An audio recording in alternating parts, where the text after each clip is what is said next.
So நம்முடைய life எதுவாக இருக்கணும்? we should use the seed of the Lord. தேவனுடைய வித்தை நம்ம பயன்படுத்துகிறவர்களா மாறணும்.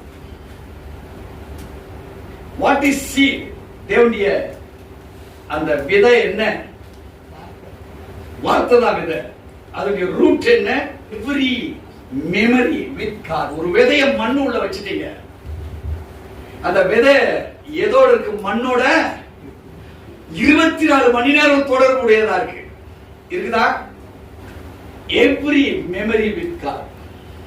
The seed memorizes itself. I am with the soil. மண்ணோட இருந்து விளைஞ்சதுக்கு அப்புறம் அந்த சீடு என்ன செய்யுது? வேரா மாறிடுச்சு. வேரா மாறி அது எதோட தொடர்புடையதா இருக்குது? So the root has every memory with the soil. ஒருவேளை அந்த விதையோ அந்த வேரோ மண்ணோட இருப்பதை மறந்தால்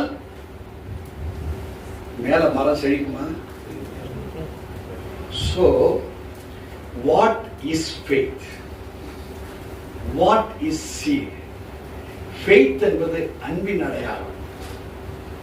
seed என்பது தேவனுடைய மெமரியில நீ இருந்துகிட்டு இருக்கிற,